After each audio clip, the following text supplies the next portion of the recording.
Which brings up.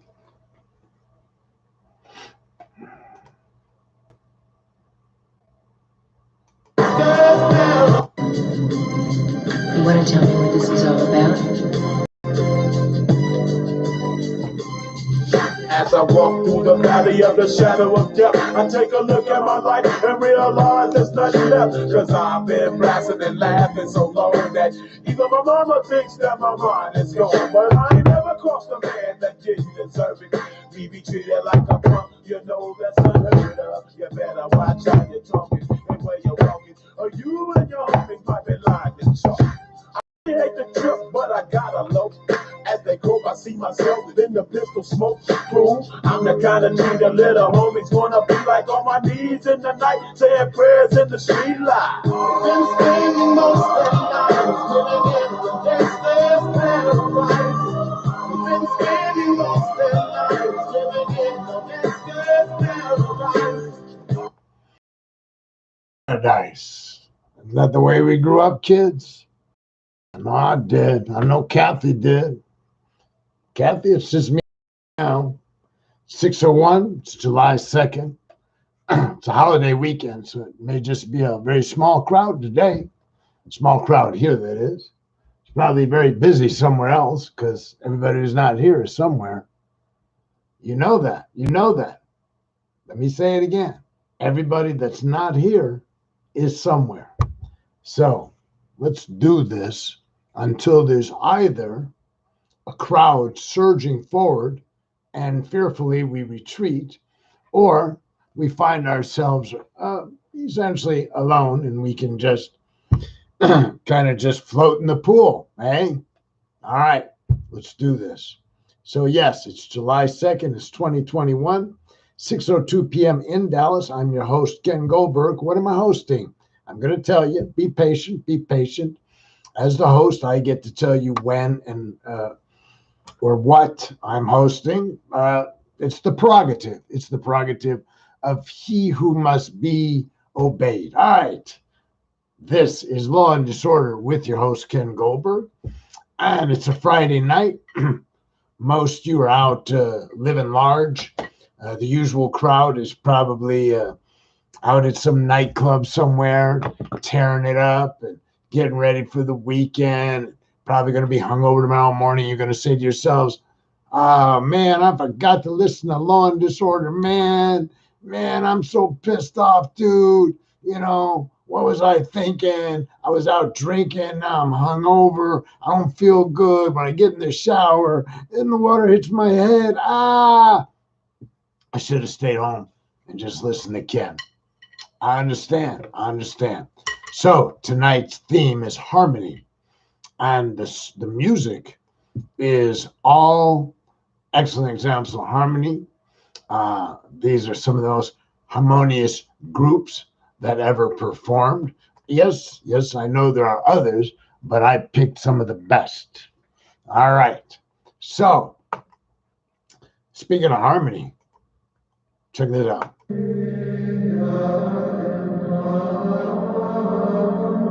From Gangster's Paradise to Gregorian chants.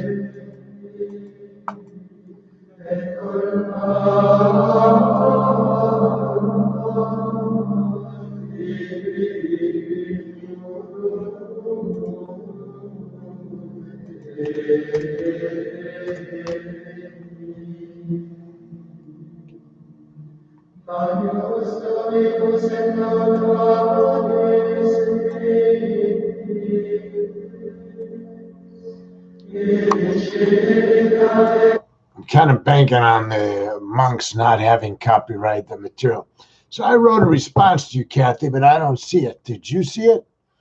I said no or nope, and I don't see my response. This is very taxing trying to use an interactive system when you're really kind of not very good at it, right? All right. So anyways, let's try that again. Maybe it'll do it twice. Nope. There it is. Okay. That time it popped up on the screen. All right. So back to the show. So far, I've done Coolio's Gangster Paradise. I've done a Gregorian chant. And Oh, we got some Johnny come latelys according to Facebook. Hi, YouTube. Feel free to comment. I found the chat box. So if you're on YouTube and you feel left out because I'm talking to people on Facebook because simultaneously podcasting, feel free to make your comments in the comment section and I'll respond almost immediately. Okay, back to the Facebook where I've got a screen full of great stuff. Okay, Harmony, man. I dig harmony. And it brought to mind, do I have harmony? I don't have vocal harmony. God, Lord knows I don't. But do I have harmony with the universe? Am I spiritually well in that regard? You know. And now, when I ask questions like that, the big question becomes, who would answer that for you, Ken? Obviously, an external force would have a difficult time to know my internal life. So we're stymied when we're looking for answers to our own personal dilemmas of life, because the answer really is always internal. The Buddha knew that. That's why I said meditate, get to know yourself. So we can ask questions of psychologists, doctors, we can ask friends, we can ask teachers. And the fact is that that big question about what is my relationship to the universe is only ever going to be answered within ourselves, which is frustrating because most of us are not. The pathways to our internal recognition, the pathways that bring us to that thing we call the soul, the heart. I've said it before. Nobody's ever documented it. We don't even know if it really exists. We have a supposition about it because we emote, and we emote a lot. We all do it. So we know there's something that, for instance, triggers emotion. And frequently it seems to be an external event. But the fact of the matter is, Kathy and I, for instance, could be standing on a corner and witness the same event or hear it and react completely different emotionally. So what would that say about this thing, these pathways from the observation of the external to the reaction internal? I don't know. Some of it's easy to explain. Kathy and I are witnessing the same event. Kathy already suffers from PTSD, so her reaction may be a little more significant. I don't know if significant is the right word. I'm looking for her reaction may be more powerful, and my reaction may be more subdued because I don't react to tragic events the same way. Hi, Kathy. Got two Kathys. So ponderously, how do we ever make friends with the universe when our relationship to the universe is so ambiguous and seemingly is constantly in change? Some days I wake up, I'm feeling pretty good. I react fairly positive. Some of you may call me on the phone. I may call you on the phone, and we have a pretty upbeat conversation exchange. And then other days, without knowing exactly why, absolutely not. What is happening is that there's a suppressed demeanor. I may be acting like I'm down. I'm non-communicative. I lack that bubbly spirit you're used to. And you may say, what's wrong? And I may say nothing, and I may mean nothing. But would that be accurate? Well, the fact is, I would have to be a pretty keen observer of my internal mechanisms. But the fact is, 99% of it's hidden from view. With meditation, this Buddhist meditation I practice, I have been able to glimpse this inner life. I still can't explain it, and I still don't know its relationship to external events all the time. And in fact, what's really significant is my ability to alter my relationship to past external events through that process. Now, that to me was stunning when it happened in regards to my dad, which I've talked about. So at the age of 55, while practicing meditation and being in a Buddhist meditation retreat, when I came to this recognition that my anger towards my old man was just was on, can't even think of the word for that. Not uncool, unnecessary. No. Well, it was resolved. It was resolved. Let's leave it at that at the moment. I resolved the 55-year-old dilemma in a process that began with meditation and evolved from there. So I was stunned. I ain't kidding. I was stunned by the seismic shift in my relationship to past events. Because up until I was 55, I would tell you that all the violence that was visited upon me when I was young was pervasive. It was one of the reasons, one of the reasons I'm kind of harsh at times is, like many of you who have experienced violence at a young age, or victimized by violence at a young age, you have a, dramatic reaction to that kind of thing. And for me, it manifested when I saw people bullying. So when I saw bullying, even when I was in my worst stages, like even when I was a thug, okay? Even when I hung around with people that were batshit crazy, if I saw somebody being bullied, even by my own peeps, I always reacted. I always did something about it. That's how I responded to conditions. And I'm not telling you those conditions have changed, but my relationship to the conditions that created that have absolutely changed. So how is it that we can grow up, and in my case, be 55 years old, have these events stored in our body somewhere? Is there a can here where our difficulties as children are stored? There's a psychological theory that we store trauma in our nerves, and when something triggers it, the trauma comes out in some form or fashion. I don't have a hard time believing that. It's kind of like herpes, isn't it? Well, the problem is that if that's true, does that mean it's where we'll be frustrated and attempt to change that? Is there a way to eradicate these colonies of pain, of trauma? I don't know, right? But my experience was that when I did change my relationship to him, one, I was shocked it became permanent, and two, I shocked at my ability to do so.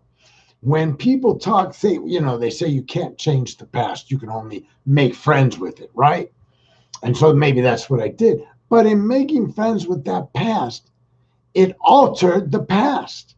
It altered the past. The past didn't even exist in the same fashion anymore. I could glance back and look at events that I had lived, and they didn't have the sting that they had held for all those years. I was no longer, the role I played in those incidents evaporated. The role of victim, the role of being a helpless child, that whole perception that the giants of the world, adults, had beaten me into submission time and time again, didn't hold that sway over me anymore.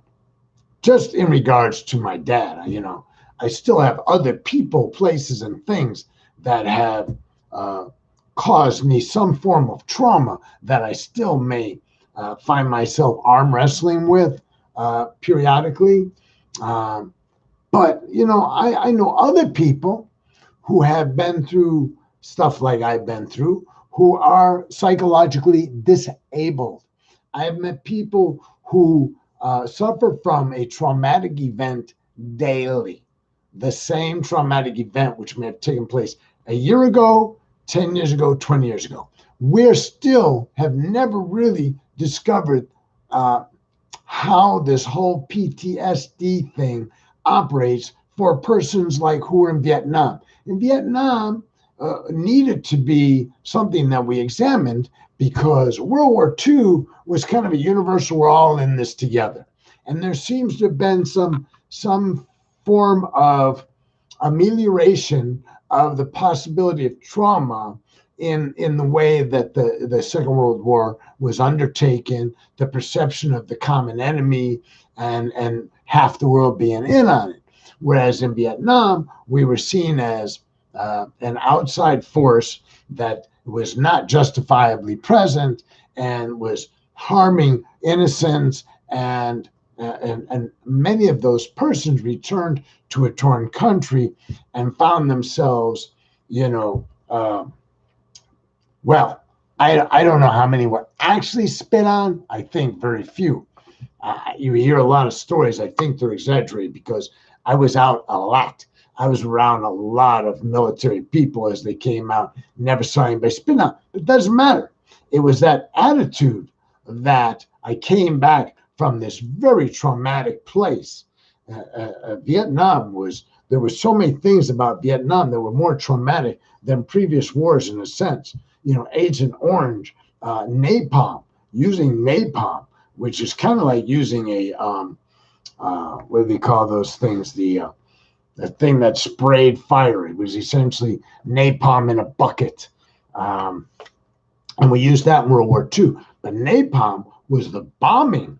I mean, a much bigger scale that killed far more people, burned them alive, some survived, right? So there was this visual trauma, there was psychological trauma. It was just crazy. And so we never really plumbed the depths of what does that do. So many of us have known people who years after Vietnam still suffered from flashbacks. We've all heard about, and maybe you've seen, like I see guys who were in Vietnam, and this was in the 60s and 70s, who would drink and just absolutely get obnoxious. And they were consistently Vietnam vets. So I knew there was something about Vietnam that was screwing them up. And when they drank, it was manifesting. So can we change our relationship? Can we be in harmony with the universe in the face of that kind of trauma? Thank you, Tammy. Happy 4th of July to you. Can we, so back to the question, can we be in harmony with the universe, with humanity? Let's call it humanity, people, the universe being, everything, but humanity. How do you navigate being in harmony with humanity if your mind is traumatized by negative events and that have altered the way the filter you see out, the filter you see in is often couched in trauma. Even harmless incidents then become tainted because there's some residue of the PTSD that infects even harmless events. So we see people overreacting to certain stimulation, whether it's their anger or something like that. Kathy's saying many vets have problems with fireworks. That's an interesting observation I hadn't even thought about. Thank you, Kathy. I know that I've spoken with more Vietnam vets who don't own guns or choose to come to the range or to own firearms than I would have expected. You spend some time in the military, you learn to use firearms, you were around them when they were used, and yet when you came back to the States, despite the availability of guns, including the AR-15, you chose not to own a gun for the rest of your life. And even in the face of significant episodes of violence in and around you, in your community, you still chose not to have it. I don't know. I'm just saying that, and when I say we've never plumbed the depths of how that mechanism is distorted and disturbed, The fact is, I don't know that there's any way to blunt the depths. I don't know that psychologists, psychiatrists, or whoever has, supposedly the education and the training to do that. I don't know that it's possible. It's an inside job. Maybe you can guide somebody by encouraging meditation and encouraging metta, but you can't go in with a stethoscope or a proctoscope goes in, endoscope. None of these things will see what we're talking about. There is no technology that can put up on the camera in a doctor's office what is going on emotionally. And, we talk about being able to measure synapses. There's been past episodes where I've talked about Buddhism. They say they can, put this various sensors on you, and they can see a reaction, electrical reaction. Although I've become convinced over the years that noting electrical reactions is not a reliable mechanism for figuring out whether somebody is handling something well or not. Clearly, Buddhist monks seem to handle all kinds of things with a more measured exterior and probably interior. And is that simply because of their training? Is it the absence of trauma? I don't know. I haven't seen any studies. So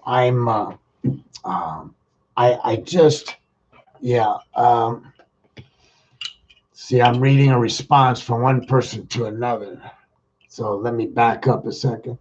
I always lose my train of thought when I'm watching interaction between interactions. So back to this internal life. How can it be examined? How will I ever know? And maybe trauma is not necessarily not harmonious with humanity. Maybe it's our very recognition of our own personal trauma that gives us the ability to be in harmony with humanity, with the human. Maybe people who don't have the trauma will find it more difficult to find themselves in a relationship with the universe because I just haven't been struck by it. I know that all my friends that took LSD have this ability to have seen a consciousness that doesn't exist. That doesn't exist. They've seen a consciousness that is not apparent to persons that have not taken hallucinogens. There's something about hallucinogens that opened up psychic doors and gave us a glimpse into the universe that that evaded us. I found out today that I have family members who are developing or operating in raising funds for the future of hallucinogenic therapy. We already know from some small studies that hallucinogens have been used successfully for compassionate care with end-of-life patients, terminally ill patients who have been administered certain hallucinogens have reported a greater comfort and peace with their situation than before. So we have some evidence, growing evidence, and apparently I have family members who are getting the ground floor of what they think will be therapeutic hallucinogens and their administration through medical community or through psychologists or through shamans. I don't know. We have a couple of states already. I don't know exactly which ones they are. Maybe I should have researched. I think Washington and Oregon may be two of them where they've approved, despite the federal law that will not allow it, like marijuana, where there's federal prohibition, who are going to allow certain medical personnel to administer psilocybin, which is derived from mushroom, with patients that are having psychological problems that they think can be ameliorated by it. We now give people antidepressants, pharmaceutical antidepressants. There is a burgeoning area of study that shows that psilocybin may actually interact with the receptors, the same receptors that antidepressants do, but more successfully. There's more attachment. There's more therapeutic effect. So that would be stunning, wouldn't it, to find out that a mushroom that doesn't have a lot of chemicals, artificial chemicals induced into it, could be used therapeutically to help people to resolve depression or to at least live with depression. So I just found this out this afternoon as far as family goes, and I'm really interested in talking to some of my family members about how they're envisioning this. More and more, I'm finding people who are in their 50s and 60s who are pursuing hallucinogenic experiences under guidance because they have become convinced by others who seem to have already had the experience that there is value in it. I absolutely believe there's probable value. I think the odds are far greater than not that there's a great deal of value in natural hallucinogens.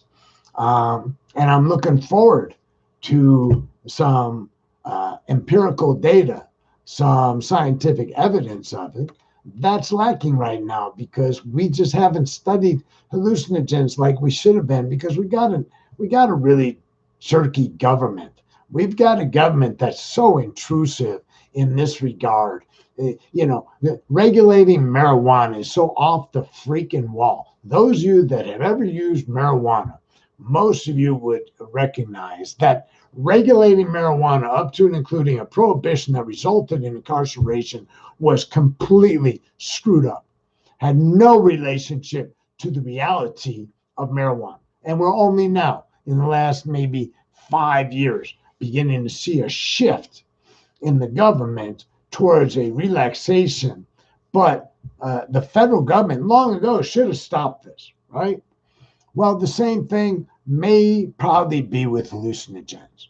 Kathy, I used to think most people lived a happy family life. I now know that there are many people who experience the dysfunctional family.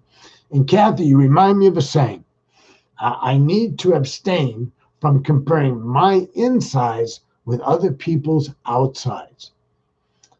So I too have taken, over the years, discovered that most people don't exhibit their dysfunction. They don't wear it on their sleeve, but they've got it, right? And then I recognize it eventually, and I realize that I've envied somebody who has a nicer house, a nicer car, a better looking family. Better looking, I just mean that, they all look so normal, only to find out when you get really in close that they're all suffering.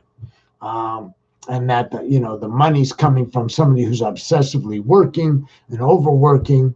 The kids are afraid to demonstrate their neuroses, so everybody's putting on a front.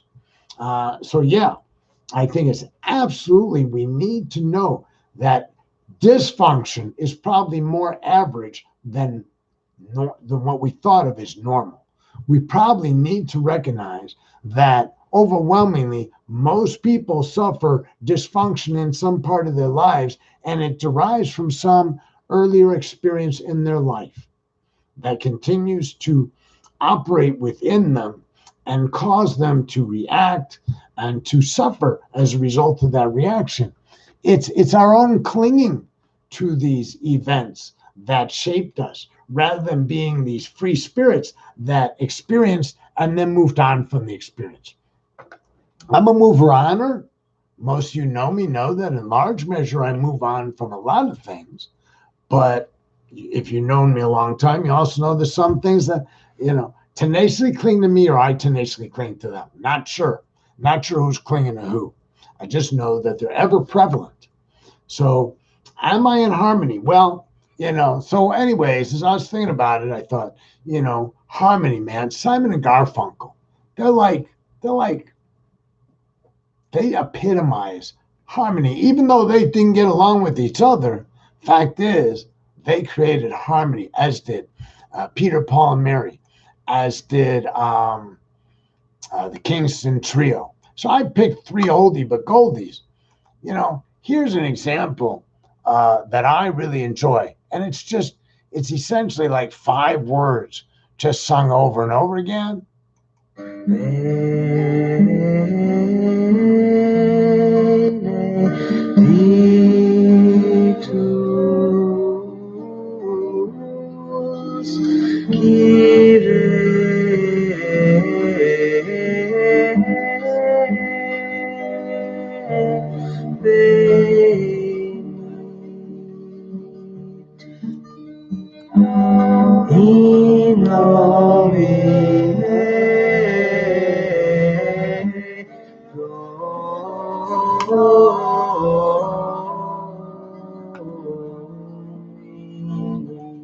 This is beautiful, and it's from some Catholic liturgy. I think I looked it up one time and know what it means, but I was stunned by how it was really just a couple of lyrics being sung over and over again. So the creation of harmony in music, does that speak to how we should be creating harmony in our personal lives? Should we be examining the world with the goal to be in harmony with it, or should we be disruptors? Because there's a lot of compelling reasons to disrupt our social norms, aren't there?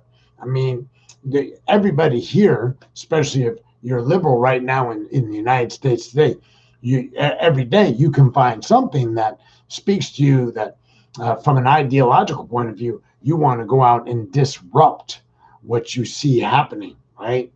You certainly probably have no intention of being in harmony with the KKK or the growing white supremacy movement, yet not being in harmony with it, being in disharmony with it, disrupts us. And so where do we belong? Who's going to ever tell us where we belong? I mean, the challenge is that all of this is just stuff I've referred to a million times.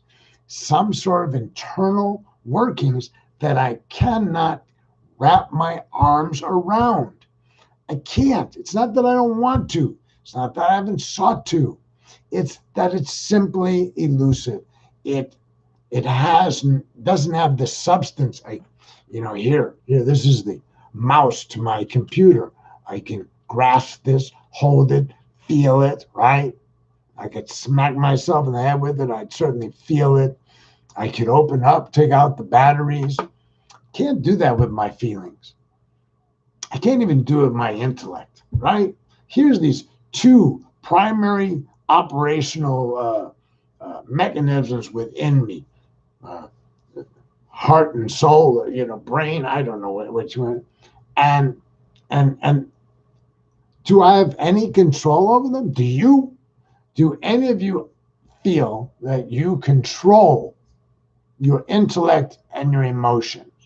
If you do, please, you need to comment now. Let me know so I can ask you more questions.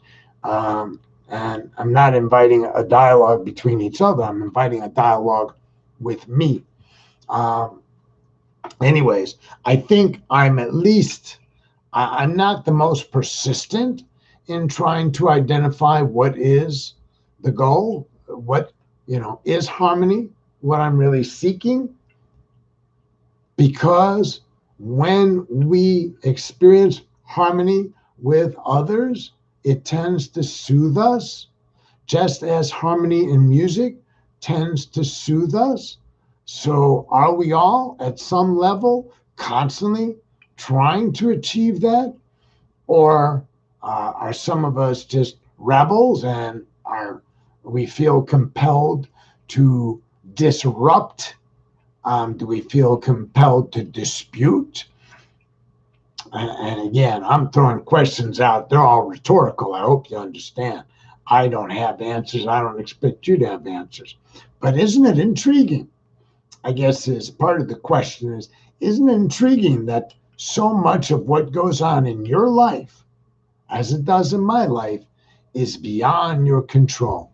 And we're not even talking about the external events of a car driving up on the curb and running you over, or you wake up and it's rain and you wanted sunshine, or, there's a pandemic. And just as you were getting ready to work on your master's program at the local university, you found out that it's all being shut down.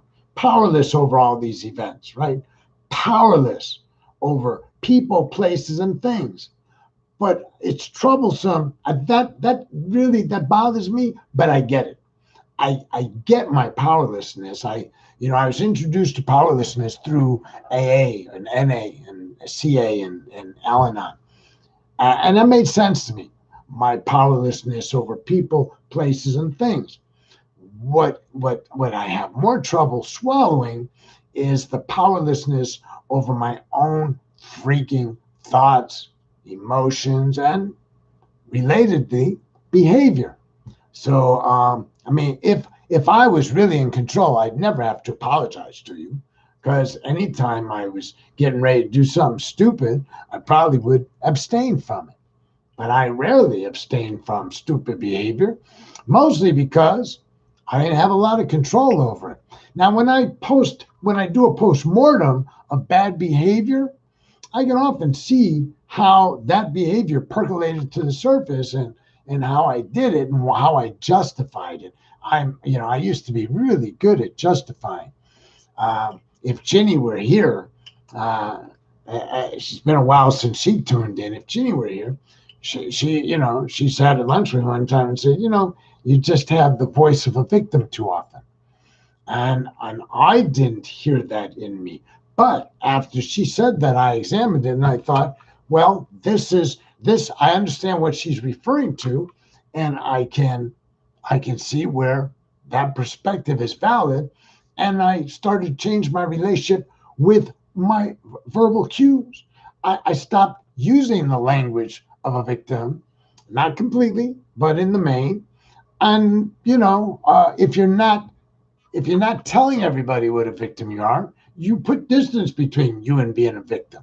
It's really hard to think you're a victim and hold it in, right? Because it's the kind of thing you sort of want to exclaim. Oh, woe is me. Look what they did to me. Well, there's been a shift in my perspective of the universe, and I rarely think I'm a victim. I still get agitated and aggravated about events I had no control over, and I still feel like, kind of nasty spirited about it.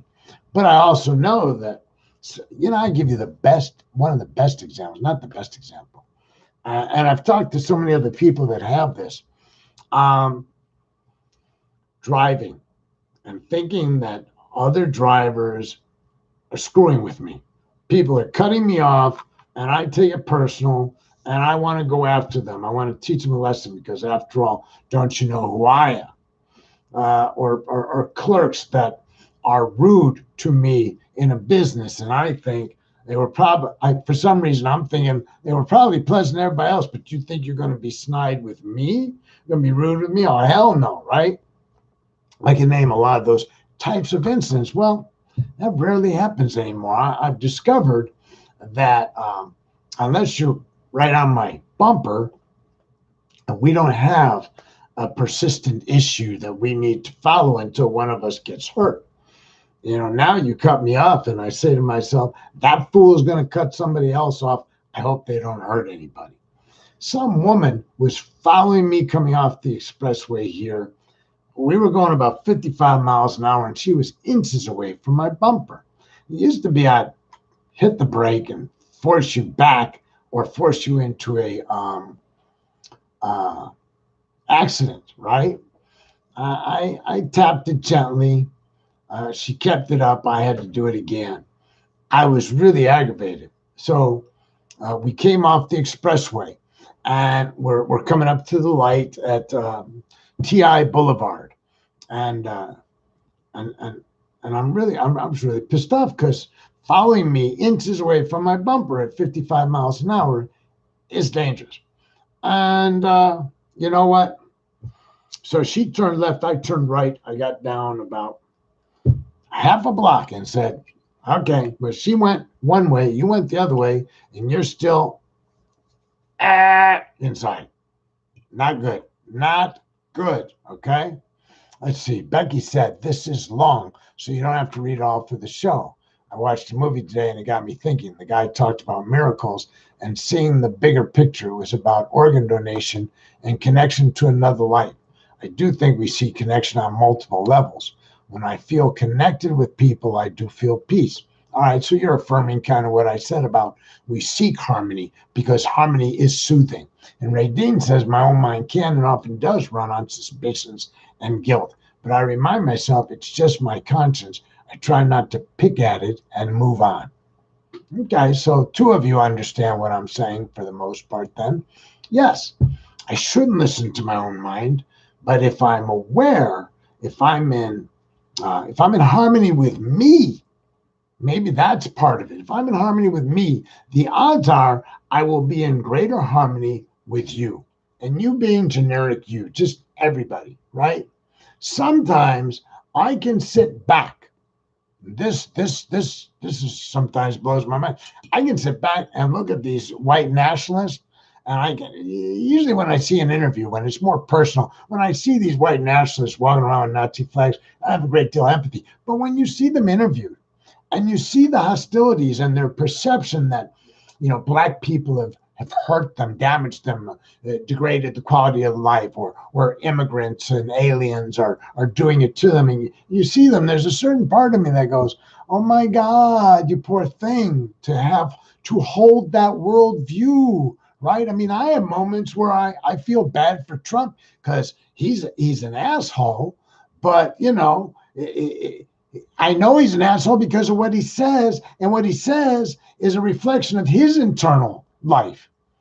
And while I don't think he's had any trauma, I think he's just a jerk. But imagine to live with the kinds of demons that are operating in him so that when he opens his mouth, spews out such garbage. Becky says, I have trauma, and I know that plays into a lot of my emotional reactions, but I do try and take a step back or above, step back or above to see the situation from a different perspective. Yeah, well, that's healthy. That's what we typically refer to as good mental health when we're able to do that. When the trauma directs our life in a way that's, how shall I say, it's irrelevant. In other words, the trauma is playing a role into an emotional reaction that is really, I want to be gentle here, almost ridiculous, right? I mean, when you connect the dots, you're like, that's torture, but your mind had no trouble, your emotion had no trouble making that connection. And then when we step back and we take a look at it from a different perspective and see that, oh, look at that, my reaction was based on this, instead of that. And if I shift the way I've looked at this, it will be healthier for me. It'll be healthier for the world because we stop being as angry. We stop being as sad. I have a friend in Chicago going through a lot of suffering right now. And the suffering started with external events, but their internal life is so messed up that I challenged them and said, I'm going to be in Chicago, and I don't know that you want to see me because I'm not there. I'm not suffering like that. I'm not going to be able to, I'm not that sensitive person that's going to look at this long-term suffering and I don't think I would be comforting, consoling, because part of me says, if you would be willing to do the work, you would be able to move on. You'd be able to remove this glumness, right? There's a guy I see in the mornings, and he's a glum guy, man. And he's been sober a couple of years, and I want to slap him and say, being glum isn't particularly helpful. I get that you're a little down, but you know what? How you act is so much of how you are. You know, before I got back into AA, if you asked me how I'm doing, I'd say my life sucks, but don't let that bother you. Now, that was joking, okay? But when I got back in recovery and I started thinking about it, I stopped doing that and started telling people, I'm doing well. How are you doing? In other words, you didn't need the joke, or even if it was real, you didn't need for me to tell you at hello that my life sucks. Now, if you were my sponsor or you were a close friend and I had a need to unload, that's different. But I don't need to go around and just be kind of a prick, a curmudgeon. There's no reason for it. So I want to take these people, I want to slap them and say, it's kind of like you are what you eat, right? You are as you behave. Stop behaving. Oh, it's 6:45. I apologize. Went into overtime. Here I am just running my lips. Sometimes I really fly off the handle. I don't like how I feel when I do. I'm trying to take actions, change these behaviors. And Chris, you've been meditating now for quite a while. I don't know anything about your meditation before we met. I know you've been participating in the meditation that we do and we've done together. And I think that that meditation has led to a lot of, it has facilitated changes, including behavior. It's facilitated changes in the way I feel, think, react. And that's why I've been really grateful for the practice, So I hope you'll continue to meditate with me and on your own. And that's what, yes, most jokes come from reality. Most comedians, Kathy, have said, I'm just crazy. Who's that one comedian? God, he's not that funny. Long dark hair, Jewish guy, wears black sport coat and black pants. And God, he used to be around all the time. And he's just a nudge. In fact, and he's just, everything that comes out of his mouth was, this trauma. He's kind of like a Woody Allen, although Woody Allen doesn't do stand-up. Well, he doesn't do his stand-up anymore. He used to do stand-up. I actually saw Woody Allen do stand-up when I was a kid. Somebody took me to Mr. London House or the other one, and I saw him live. And it was time to wrap it up. Yeah. Most put-downs that people impose on other people are also come from some reality that lurks within me, right? If I'm putting you down and smiling about it, what's that all about? Sometimes it is truly harmless. It's because I know this person and I know they can take it and I know they'll take it in the manner which it's intended. But the poking I did of them was often came from my perception of them. All right, it's time to finish it, isn't it? I wanted to play this song for you, and I didn't, because I don't think she's copyrighted. Every word you say, every game you play, every night you stay, I'll be watching. Oh, can't you see you belong to me?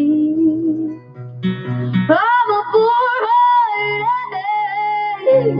every step you take, every move you make, every vow you break, every smile you fake, every claim you stake, I'll be watching.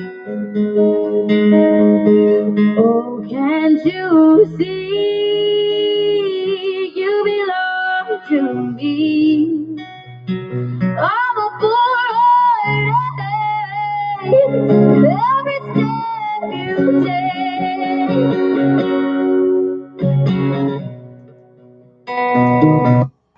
Okay. Isn't she a nice way to wrap up this podcast? That's what's her name? Allie Sherlock. I post stuff from her occasionally. I just think she's ridiculously good. Busting balls is not always about negative or abusive if people are okay with it. All right. Thank you, Becky, for participating tonight and posting it with me and interacting with me. I appreciate that. Same with Chris and Kathy and everybody, all y'all. So, tell you what, it's 6:50. I should leave you alone. So let's just receive the blessings of the Buddha as our final act. Bring our hands together before our hearts and bowing our heads and you know what I want to share with you this form of metta that I so enjoy. Okay. Yatta wari waha pura puri purante sakarang ewa ito tinang petana upakapati ititam patitam tumhang kipa mewa samijatu sape porentu sankapa kanto panarasoyata mani joti rasoyata. Just as rivers full of water fill the ocean full, even so does that here given benefit the dead and the hungry ghost. May whatever you wish or want quickly come to be. May all your aspirations be fulfilled as the moon on the full moon day or as a radiant bright gem.